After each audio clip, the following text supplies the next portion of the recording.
¿Qué tal? ¿Cómo están, amables televidentes de Nativa Nos Conecta? Estamos, como siempre, en Radio Vital, frecuencia modulada, o la FM, para decirlo de otro modo, en la frecuencia 91.1. Bien, vamos a presentar a nuestra primera invitada, pero antes un poquito recordar la impresión, quizá errada, pero la impresión que expresé ayer a través de los micrófonos, a través de las cámaras. Me llamó la atención, tras su derrota, el pronunciamiento de Vicente Alanoca en este proceso del fin de semana, donde para mi sorpresa le ganó Ronald Atencio, porque yo había conversado el día viernes con el economista Pedro Franque, tremendo economista, y cada vez que lo entrevisto se remueve en las redes, pero él aprovechó 2 o 3 veces para hablar de la candidatura de Alanoca, expresando que era un candidato que iba a dar mucho que hablar en abril del 2026. Claro, ni él ni yo por acá, que el fin de semana iba a pasar lo que pasó. Vicente Alanoca Aymara, con 2 doctorados, no es un improvisado en el ámbito profesional y tampoco en el ámbito político, si tuviéramos que mirar a Pedro Castillo, que llegó a la jefatura del Estado. Sin embargo, ocurrió lo que ocurrió, y ayer dijimos, nos parece mal su reacción, seguramente ha estado en caliente, eso de calificar de racismo y mencionar la palabra odiadores tras el triunfo de Ronald Atencio en la alianza Venceremos, no estaba bien. Así que decidimos hoy convocar, digamos, a una mente lúcida y con tremenda experiencia en la política nacional, y que es además vocera de Nuevo Perú, Aida García Naranjo, y hoy la tenemos frente a los micrófonos, frente a las pantallas. Aida, ¿cómo está? Muy buenos días. Muy buenos días, muchas gracias por la generosidad de su presentación y el hacer relevante esos representantes nuestros de Nuevo Perú, tanto Pedro Franque Valvé como el propio Vicente Alanoca Arocutipa, ¿no? Entonces, muchas gracias por la presentación, muy amable. Estamos acá a disposición siempre de conversar de la mejor manera con ustedes. Una felicitación por esta unión de Radio Vital 91.1 con efectivamente Nativa Producciones. Así que muchas gracias por estos espacios abiertos que son fundamentales para nosotros. Muchas gracias, Aida. Bueno, yo decía ayer, en el partido aprista usted sabe que hay 15 planchas presidenciales, ¿no? Precandidaturas. Sé. Y yo decía, estoy seguro con la experiencia y el manejo que se tiene en ese partido, más allá que uno, pueda tener sus discrepancias con la agrupación de Haya de la Torre, que cuando se den las primarias y gane uno, porque uno tiene que ganar, los otros 14 estoy seguro que los van a apoyar, o lo que puedan hacer es morderse la lengua, pero no van a atacar, no van a criticar su derrota. ¿Por qué no pasa lo mismo en Venceremos? Bueno, en primer lugar, sobre el partido de Haya de la Torre, en realidad ya no es el partido de Haya de la Torre, ¿no? Qué pena, ¿no? Es el partido, lamentablemente, del alanismo y no del aprismo auroral. Eso es lo primero, quizás, ¿no? Y luego se dice, pues, que en política es mejor ser historiadora que adivina. Así que no sé qué harán las otras 14 planchas que no lleguen al final y que no sean la plancha ganadora. Entonces no me adelanto a decir que efectivamente no habrán expresiones, porque hemos visto en las actividades del APRA tratarse con lisuras, golpearse, agredirse. Lo hemos visto cada día en el Congreso. Me ha tocado ser asesora en el Congreso de la República de la bancada de Nuevo Perú, y por supuesto que he visto pues este desastre y medio en el comportamiento, ¿no? Entonces no puedo todavía especular qué pasará en ese proceso, ¿no? ¿Qué pasó el fin de semana con Venceremos? Bueno, en el fin de semana con Venceremos ha pasado lo previsto. ¿Estaba Ha pasado previsto? lo previsto, bueno, déjeme explicarle, ¿no? Ha pasado lo previsto porque solo se convierte en la candidatura formal una plancha. Cuando hay 2, efectivamente las opciones son ganar o perder. Gana una y la otra efectivamente entiende, digamos, que es la plancha ganadora y la reconoce. Y así lo ha hecho Nuevo Perú.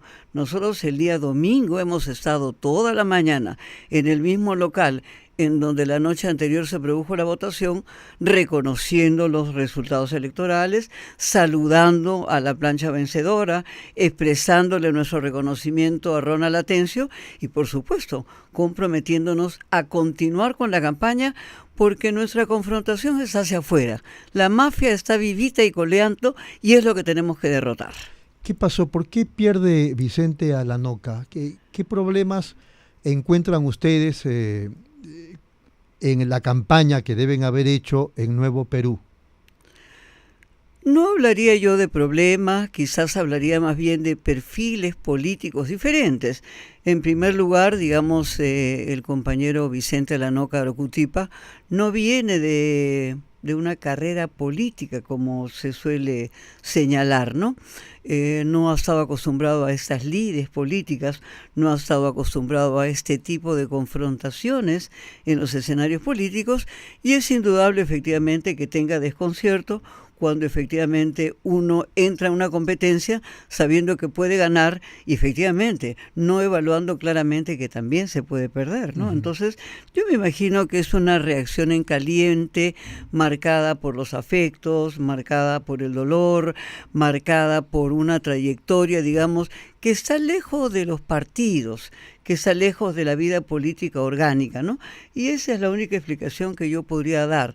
Encuentro en Alanoca no defectos, sino un conjunto de virtudes, y lamentablemente no todas las fuerzas han apreciado y han aprovechado con claridad estas virtudes que tiene el candidato y sobre todo que en el caso de Nuevo Perú queríamos rendirle nuestro homenaje a Puno y efectivamente a las provincias. Nosotros levantamos como bandera todo el poder a las provincias y la descentralización es una bandera fundamental para nosotros, pero es importante señalar porque creo que la información siempre ayuda a entender. La otra plancha también es una plancha de 3 provincianos, de un huanuqueño, de un puneño y de una ancashina. Entonces no estamos ante una plancha limeña. Efectivamente, no estamos ante la plancha que Nuevo Perú hubiese querido porque ha promovido al compañero Vicente Alanoca, que no tenía la tribuna que tenía el equipo Bermejo, que al estar en el Congreso tiene más visibilidad política, más visibilidad en los medios, más tribuna formal y pública en donde está presente. Tuvo capacidad, ¿no? En 12, ¿no? Digamos. Bueno, por supuesto, creo que ha sido importante, digamos, que ellos hayan reordenado sus filas.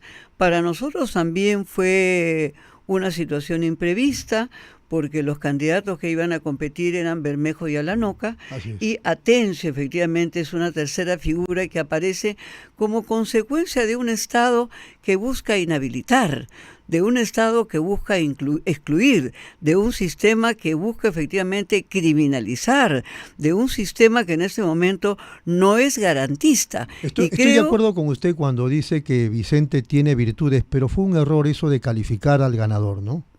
Habló de odiadores, de racismo. Yo creo que lo tenemos que entender dentro de las formas de expresiones naturales, desde el mundo popular y desde indudablemente una situación en donde seguramente no tenía prevista la posibilidad de una derrota inmediata, ¿no? Entonces yo particularmente no considero que se haya producido racismo en su elección y que la otra plancha es una plancha también de personas que responden a diferentes provincias del país. Justamente y que la tenemos que respetar, ¿no? Hablemos de Ronald Atencio. Él es abogado de profesión, me parece que defendió a Pedro Castillo y últimamente a Bermejo, y creo que tiene formación política. Sí, tiene, por supuesto, es una persona con trayectoria, con formación política, con muchos años en la actividad política. E inicialmente, digamos, fue defensor del profesor Castillo, que usted sabe que ya a la fecha va teniendo 25 abogados, así que es uno de ellos. Sí, recientemente, efectivamente, su labor ha estado centrada en la defensa de Guillermo Bermejo, que nosotros consideramos que es una detención y una condena arbitraria, en tanto en 2 oportunidades anteriores había tenido un consenso por unanimidad de 2 procesos judiciales en instancias superiores del país que lo habían declarado inocente sin pruebas. Lamentablemente el sistema sistemáticamente, si como prensa hacemos un recuerdo, 11, 16, 21, siempre hacen revivir y reaparecer a Sendero. y eso se utiliza efectivamente como mecanismo para terruquearnos a todos y a cada uno de nosotros.